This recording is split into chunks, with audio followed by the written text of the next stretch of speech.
이 아침에 함께 예배하는 모든 분들 가운데 이 말씀의 축복이 함께 하시기를 주님의 이름으로 축원합니다. 오늘 이 본문 말씀을 보면 1절에서 바울 사도는 자기가 누구인지를 이렇게 소개하고 있습니다. 예수 그리스도의 종 바울은 사도로 부르심을 받아 하나님의 복음을 위하여 택정함을 입었으니라고 자신을 소개하고 있습니다. 여러분은 여러분 자신을 소개하실 수 있으십니까? 여러분이 누구인지를 변함없이 여러분은 소개하실 수 있으십니까? 바울 사도는 지금 이 소개를 하고 있는데, 이 소개는 바울이 어떤 상황, 어떤 형편, 어떤 처지에 있을지라도 이 자신에 대한 소개가 바뀌지 않고 있는 것을 우리는 성경을 통해서 확인할 수가 있습니다. 이것이 소위 그리스도인의 정체성이라고 말씀을 드릴 수가 있습니다. 정체성이라면 그 안에는 세 가지가 들어가 있어야 그것이 정체성이다, 이렇게 말씀을 드릴 수가 있습니다. 그 중에 한 가지라도 우리가 정확하게 이해하고 있거나 정확하게 알고 있지 못한다면 우리의 정체성이 바로 흔들리고 있다, 우리의 정체성이 불분명하다, 이렇게 말씀을 드릴 수가 있는 것입니다. 첫 번째로는 신분입니다. 두 번째로는 소명이고 세 번째로는 사명입니다. 바로 신분과 소명과 사명, 이 세 가지가 바로 정확하게 소개되어질 수 있다면 우리는 분명한 정체성을 가지고 사는 사람이다, 이렇게 말할 수 있습니다. 신분이라고 하는 것은 나는 누구에게 속했는가라는 질문에 대한 대답이지요. 소명이라고 하는 것은 나는 누구에 의해 여기에 있는가라는 질문에 대한 대답입니다. 사명이라면 나는 누구를 위해 여기에 있는가라는 질문에 대한 대답입니다. 나는 누구에게 속해 있는가? 나는 누구에 의하여 여기에 서 있는가? 나는 누구를 위하여 또 여기에 있는가? 바로 이 질문에 대한 대답, 이 대답이 명확하다면 그는 신분과 소명과 사명이 명확한 사람, 곧 정체성이 분명한 사람이다, 이렇게 말씀을 드릴 수가 있습니다. 하지만 대부분의 사람들은 정체성이 불분명합니다. 그 이유가 자신의 정체성을 자신에게 주어진 환경과 상황에서 바로 만들어내기 때문에 그렇습니다. 그러므로 상황과 환경이 바뀔 때마다 자신의 정체성이 바로 바뀌는 것입니다. 성경은 시편 1편에서 이런 사람을 바람에 나는 겨와 같다, 이렇게 이야기를 합니다. 여기서 말하는 겨라고 하는 것은 먼지를 의미하는 것입니다. 바람에 나는 먼지와 같다는 것이죠. 바람이 불지 않으면 땅바닥에 딱 붙어있는 흙이 되겠지만, 그래서 자기 자신이 나는 흙이다, 이렇게 생각하겠지만 바람이 불면 이리 날리고 저리 날리는 바로 먼지가 되어버리는 것이죠. 그래서 자신이 이제 바람이 부니 내가 먼지다, 이렇게 생각을 하는 것입니다. 여러분은 누구십니까? 여러분은 왜 여기에 있습니까? 여러분은 누구를 위해서 여기에 있습니까? 우리는 우리의 정체성을 이렇게 상황과 환경을 통해서 발견하고 만드는 사람이 되어서는 안 된다고 하는 것입니다. 오늘 본문에 보면 바울 사도는 자신의 정체성이 어떻게 해서 만들어졌는가를 바로 이야기를 합니다.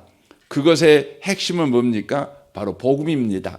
복음에 의하여서 자신의 정체성이 바로 만들어졌다는 것입니다. 그래서 그는 복음과 관련하여 자신의 신분과 소명과 사명을 지금 이야기를 하고 있습니다. 예수 그리스도의 종 바울은 사도로 부르심을 받아 하나님의 복음을 위하여 택정함을 입었으니라고 이야기를 하고 있다고 하는 것입니다. 자신의 신분은 예수 그리스도에게 속한 자라는 것입니다. 자신의 소명은 주님에 의하여 부르심을 받아 여기에 서 있다는 것입니다. 또한 자신은 누구를 위해 여기에 있느냐? 그러면 복음이 필요한 사람들을 위해서, 자신이 여기에 서 있다, 이렇게 이야기를 하고 있다고 하는 것입니다. 그러니까 바울이란 사람은 자신의 정체성이 복음에 의하여서 바로 만들어진 정체성이다, 이렇게 이야기를 합니다. 복음에 의하여 만들어진 정체성을 가진 바울 사도는 어떤 환경과 조건과 상황이 주어져도 흔들리지 않는 바로 정체성을 가지고 인생을 살았습니다. 그가 배고플 때에도, 그가 파산한 배 가운데 있을 때에도, 추위에 떨 때에도, 그는 감옥에 갇혀 있을 때에도, 매를 맞을 때에도, 그의 나이가 50이 넘어가고 60이 넘어가고 나이가 들어감에도 불구하고 그는 여전히 똑같은 정체성을 가지고 바로 인생을 바로 살았다고 하는 것입니다.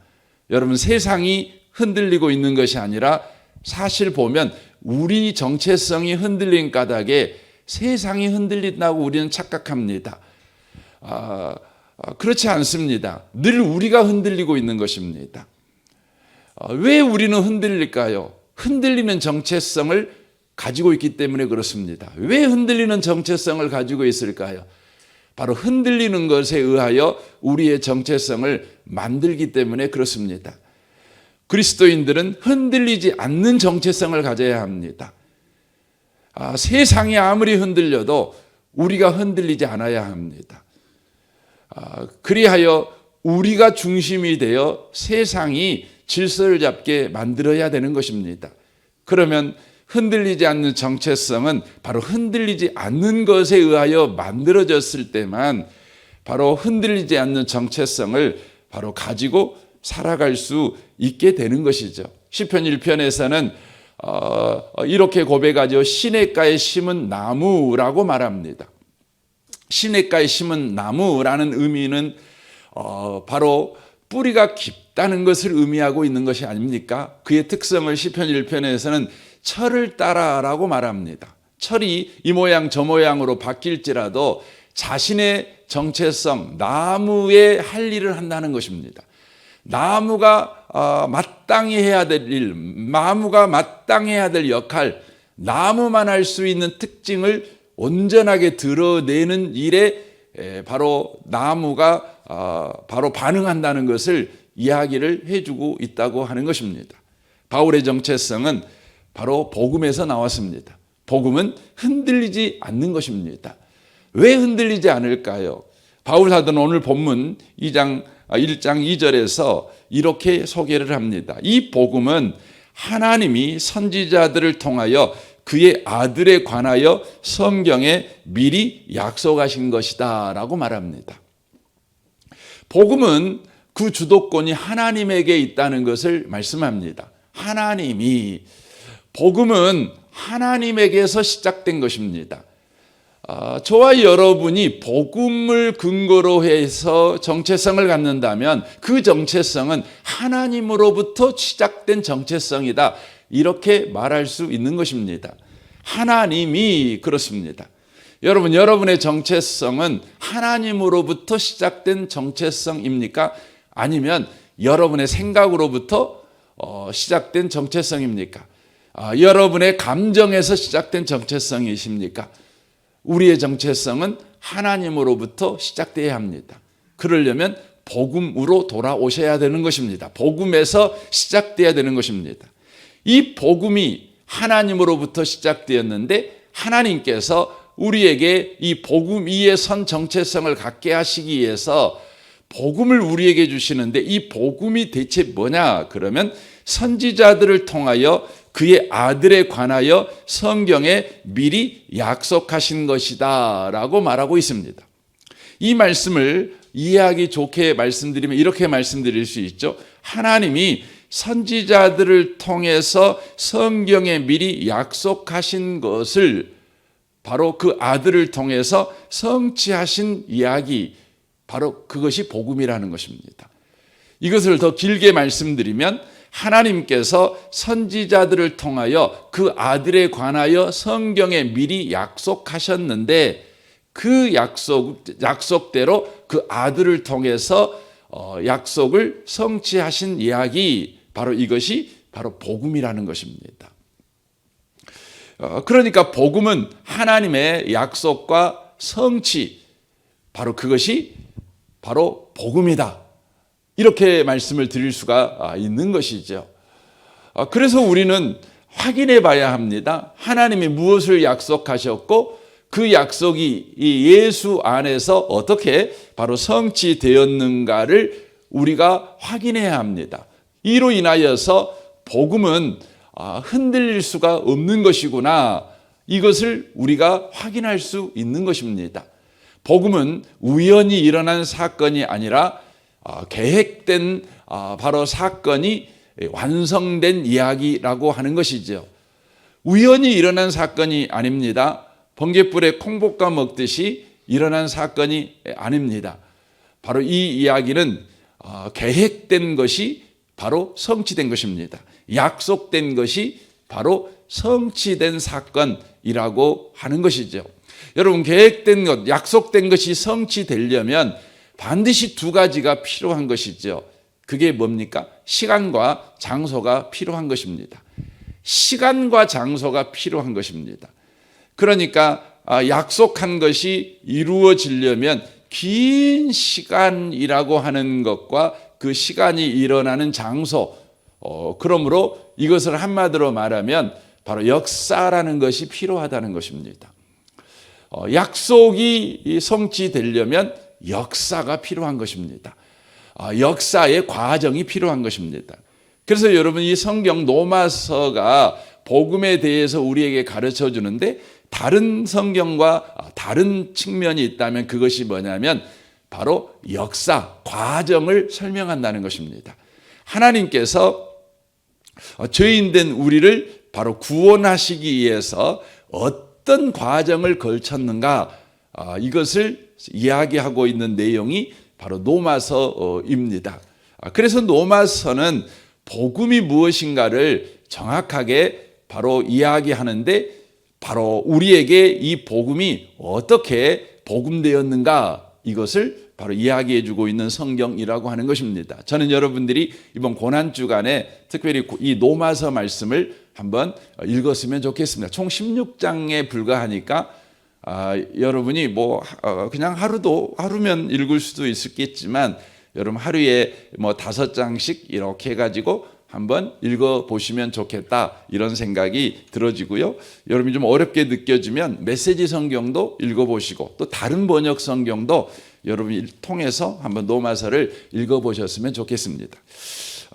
시간이 많지 않아서 제가 이 시간에 구약에 약속되어 있는 예수님에 대한 언약, 이 약속, 그리고 그것이 예수님에게 어떻게 성취되었는가, 이걸 제가 다 말씀드릴 수는 없지만 제가 몇 가지만 좀 소개를 해드리고 싶습니다.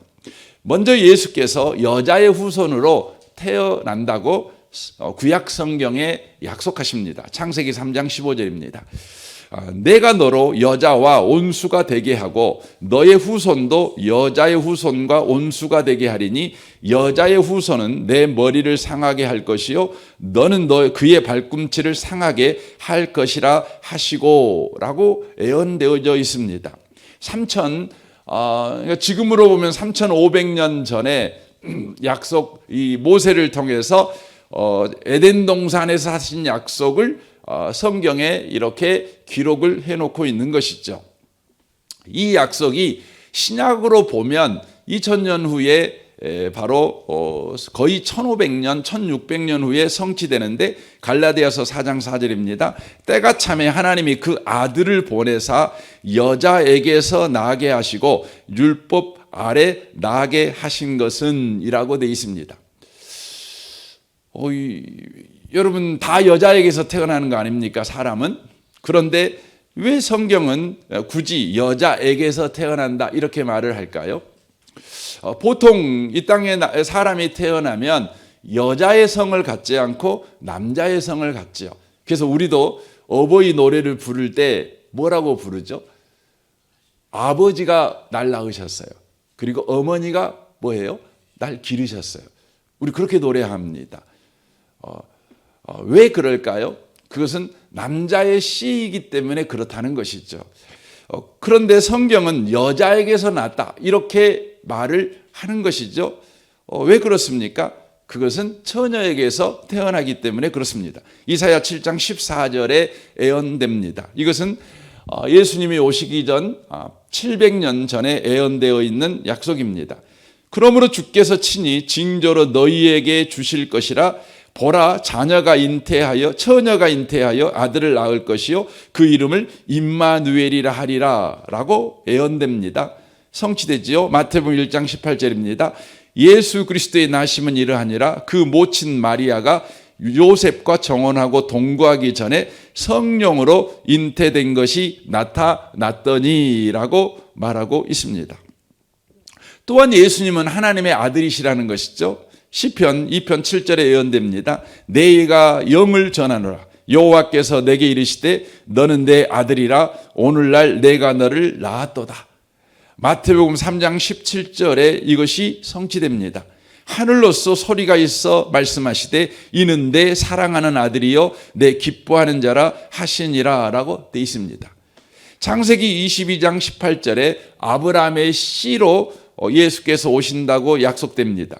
또 내 씨로 말미암아 천하 만민이 복을 얻으리니 이는 내가 나의 말을 준행하였음이니라 하셨다 하라. 이 말씀이 성취됩니다. 갈라디아서 3장 16절입니다. 이 약속들은 아브람과 그 자녀에게 말씀하신 것인데 여럿을 가르쳐 그 자손들이라 하지 아니하고 오직 하나를 가르쳐 내 자손이라 하셨으니 곧 그리스도라라고 되어 있습니다. 이삭의 아들로 온다고 약속합니다. 창세기 21장 12절입니다. 하나님이 아브라함에게 이르시되 내 아이와 내 여종을 위하여 근심치 말고 사라가 내게 이른 말을 다 들으라. 이삭에게서 나는 자라야 내 씨라 칭할 것임이라 라고 되어 있습니다. 성취되지요. 누가복음 3장 23절부터 보면 족보가 나오고 마태복음 1장 2절에 족보가 나오는데 예수의 족보를 이야기하는 그 이상은 이삭이요 해서 예수가 이삭의 바로 후손이라는 것을 가르쳐 주고 있는 것입니다. 예수님은 이새의 가계에서 태어난다고 약속되어 있습니다. 이사야 11장 1절입니다. 이새의 줄기에서 한 싹이 나며 그 뿌리에서 한 가지가 나서 결실할 것이요 라고 되어 있습니다. 이것이 누가복음 3장 32절 마태복음 1장 6절에 성취되는데 예수는 이새의 아들로 태어난다는 것을 말합니다. 다윗의 집에 태어난다고 말합니다. 에레미야 23장 5절입니다. 9번째입니다. 나 여호와가 말하노라. 보라 내가 때가 이르리니 내가 다윗에게 한 의로운 가지를 일으킬 것이라. 그가 왕이 되어 지혜롭게 행사하며 세상에서 공평과 정의를 행할 것이며 라고 말합니다. 오늘 본문에도 이야기되어 있지 않습니까? 3절에 보면 그 아들에 관하여 말하면 육신으로는 다윗의 혈통에서 나셨고, 이 부분은 누가복음 3장 31절, 마태복음 1장 1절, 9장 27절 쭉 바로 예수님께서 다윗의 바로 후손으로 오실 것을 구약 성경이 약속하고 있는데 예수 안에서 그것이 이루어진 것입니다. 예수님은 베들레헴에서 태어난다고 미가서 5장 2절에 예언되어 있습니다. 베들레헴 에브라다야 너는 유다 족속 중에 작은 자라도 이스라엘을 다스릴 자가 내게로 나올 것이라. 그의 근본은 상고요 태초에니라 라고 되어 있습니다. 마태복음 2장 1절에 성취되지요. 헤롯 왕 때에 예수께서 유다 베들레헴에서 나심에 동방으로부터 박사들이 예루살렘에 이르러 말하되 라고 되어 있습니다. 예수가 태어나면 예물을 드릴 것이라고 구약에 예언되어 있습니다. 시편 72편 10절입니다. 다시스와 섬의 왕들이 공세를 바치며 스바와 스바 왕들이 예물을 드리리로다 라고 되어 있습니다. 마태복음 2장 11절에 이것이 성취됩니다. 집에 들어가 아기와 그 모친 마리아와 함께 있는 것을 보고 엎드려 아기께 경배하고 보배함을 열어 황금과 유향과 모략을 예물로 드리니라 라고 되어 있습니다. 예수가 태어날 때 헤롯이 어린아이를 죽일 것을 예언되어져 있습니다. 에레미야 31장 15절입니다. 나 여호와가 이같이 말하노라. 라마에서 슬퍼하며 통곡하는 소리가 들리니 라헬이 그 자식을 위하여 애곡할 것이라. 그가 자식이 없으므로 이로 받기를 거절하였도다 라고 말합니다. 마태복음 2장 16절에서 약속이 성취됩니다. 이에 헤롯이 박사들에게 속은 줄을 알고 심히 노하여 사람을 보내어 베들레헴과 그 모든 지경 안에 있는 산의 아이를 박사들에게 자세히 알아본 그때를 표준하여 2살부터 그 아래로 다 죽이니, 이에 선지자 에레미야로 말씀하신 바 라마에서 슬퍼하며 크게 통곡하는 소리가 들리니 라헬이 그 자식을 위하여 애곡할 것이라. 그가 자식이 없으므로 이로 받기를 거절하였도다 함이 이르렀느니라 라고 되어 있습니다. 예수님이 임마누엘이 되리라고 이사야 7장 14절에 예언되어 있습니다. 15번째입니다. 그러므로 주께서 친히 징조로 너희에게 주실 것이라. 보라, 처녀가 잉태하여 아들을 낳을 것이요 그 이름을 임마누엘이라 하리라. 마태복음 1장 23절에서 성취됩니다. 보라, 처녀가 잉태하여 아들을 낳을 것이요 그 이름을 임마누엘이라 하리라 하였으니 이를 번역한즉 하나님이 우리와 함께 계시다 함이니라 라고 말씀하십니다. 예수께서 성령 충만을, 성령이 예수께 강림하실 것을 약속합니다.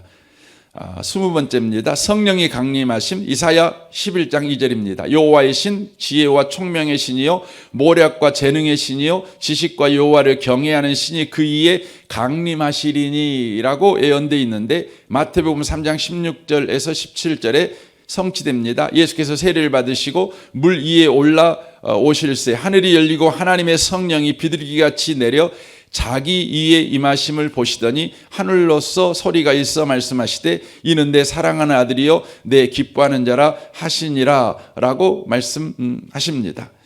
23번째, 갈릴리에서 예수께서 사역을 시작하신다고 예언되어 있습니다. 이사야 9장 1절입니다. 전에 고통하던 자에게 흑암이 없으리로다. 옛적에는 여호와께서 스불론 땅과 납달리 땅으로 멸시를 당케 하셨나니 후에는 해변길과 요단 저편 이방의 갈릴리를 영화롭게 하셨느니라. 마태복음 4장 12절에서 성취됩니다. 예수께서 요한의 잡힘을 들으시고 갈릴리로 물러가셨다가 나사렛을 떠나 스불론과 납달리 지경 해변에 있는 가버나움에 가서 사시니 이는 선지자 이사야로 하신 말씀을 이루려 하심이라. 이랬을 때 스불론 땅과 납달리 땅과 요단 저편 해변길과 이방인의 갈릴리여 흑암에 앉은 백성이 큰 빛을 보았고 사망의 땅과 그늘에 앉은 자들에게 빛이 비추었도다 하였도다 라고 되어 있습니다. 예수님께서는 각양 이적을 행하십니다. 그것은 예수님이 능력이 많으셔서 그냥 이적을 행하신 것에 불과한 것이 아니라 구약에 약속된 것이 예수 안에서 성취된 사건입니다. 이사야 35장 5절 6절입니다. 그때 소경의 눈이 밝을 것이며 귀머거리가 귀가 열릴 것이며 그때 저는 자는 사슴같이 뛸 것이며 병어리의 혀는 노래하리니 이는 광야에서 물이 솟겠고 사막에서 시내가 흐를 것이라 라고 예언되어 있는데, 마태복음 11장 4절 5절에서 성취됩니다. 예수께서 대답하여 가라사대 너희가 가서 듣고 보는 것을 요한에게 고하되 소경이 보며 안진뱅이가 걸으며 문둥이가 깨끗함을 받으며 귀머거리가 들으며 죽은 자가 살아나며 가난한 자에게 복음이 전파된다 하라라고 되어 있습니다. 예수님은 참 비유를 많이 쓰십니다.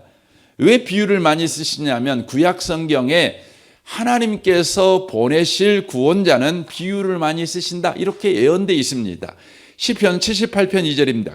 내가 입을 열어 비유를 베풀어서 옛 비밀의 말을 발표하시리니라고 되어 있는데, 마태복음 13장 34절에 예수께서 이 모든 것을 무리에게 비유로 말씀하시고 비유가 아니면 아무것도 말씀하지 아니하셨으니 이는 선지자로 말씀하신 바 내가 입을 열어 비유로 말하고 창세부터 감추어진 것들을 드러내리라 함을 이루려 하심이라 라고 말씀하고 있습니다. 예수께서 나귀를 타고 예루살렘에 입성합니다. 왜 그랬을까요?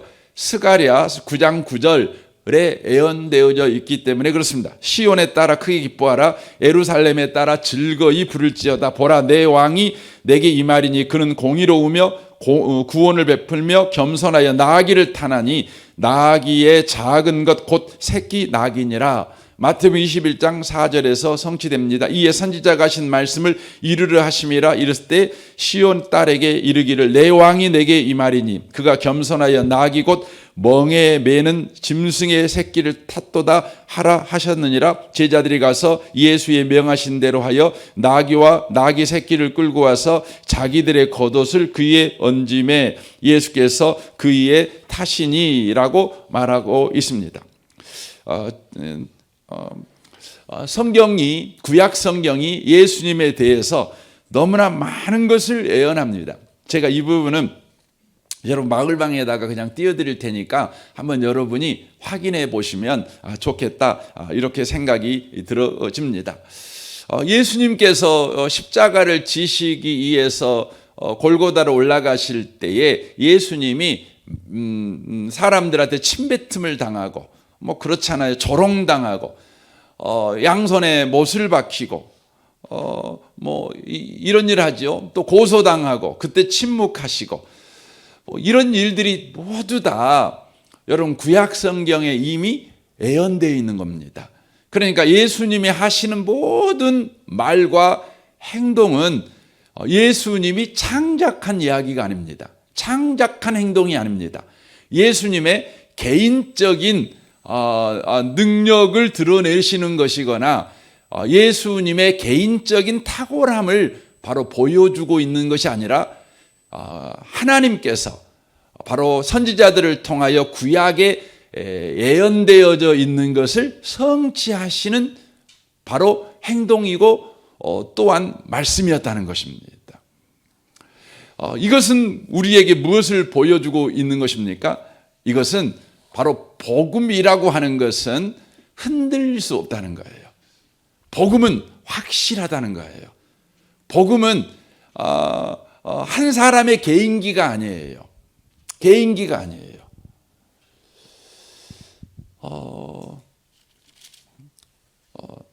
여러분, 그래서 여러분 성경은 완성본이에요. 구약의 약속이 예수 안에서 다 성취돼 버렸어요. 여러분, 불교나 다른 책들은, 다른 종교의 책들은요, 완성본이 아니에요. 성취된 본인 것이 아니에요. 그래서 반석이 될 수 없어요. 그것들은 계속해서 첨가돼요.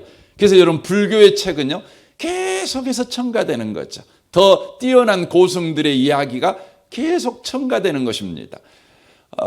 세상의 종교들은 그렇습니다. 그게 흔들리는 것입니다. 과학과 같습니다. 과학이 100년 전에는 이것이 맞았는데 100년 후에 보니까 이거 아닌가 봐 그러는 겁니다. 계속 추가되는 것입니다. 추가되는 것입니다. 그러므로 이론이지요. 사상이지요. 하지만 기독교는 진리입니다. 왜 진리일까요? 진리는 바로 인격이기 때문에 그렇습니다. 진리가 예수님이기 때문에 그렇습니다. 바로 구약에 약속하신 약속이 예수 안에서 다 성취돼 버린 것이죠. 그래서 예수를 기반으로 해서 우리의 정체성을 갖는다면 우리의 정체성은 흔들릴 수가 없는 것입니다. 우리의 인생은 흔들릴 수가 없는 겁니다. 우리의 미래도 흔들릴 수가 없는 것이고 우리의 현재도 흔들릴 수가 없는 것입니다. 저는 이 아침에 오신 복 있는 분들이 여러분의 정체성을 복음 위에서 다시 한번 정립해가는 복 있는 분들이 되시길 바랍니다.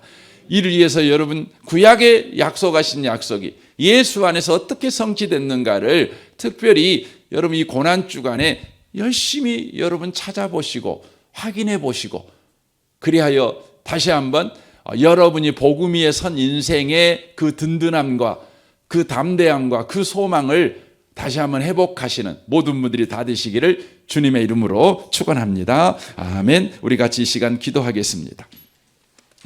헌금하신 분이 있어서 제가 먼저 기도하고 우리 함께 기도했으면 좋겠습니다. 믿음의 삶의 방식을 취할 수 있기에 하나님을 더욱 깊게 알아가는 특세가 되는 은혜를 주십시오. 말씀을 들을 때 귀가 열리게 해주십시오.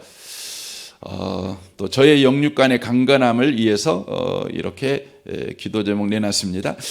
하나님 아버지 감사합니다. 이 귀한 기도의 제목대로 이 특세 기간에 이 예배에 참여하는 모든 성도들이 귀가 열리게 하시고 그리하여 하나님의 말씀 위에 든든하게 서서 인생을 영광스러운 삶의 방식인 믿음의 삶의 방식으로 살아내는 귀한 은혜를 주님께서 허락하여 주옵소서. 그래서 저들의 삶이 계속해서 영광에서 영광에 이르는 삶, 그 인생이 되게 역사하여 주옵소서. 우리 시간에 같이 통성으로 이 시간에 기도했으면 좋겠습니다. 주여, 우리의 정체성이 다시 한번 복음 안에서 확인되어지게 해 주십시오.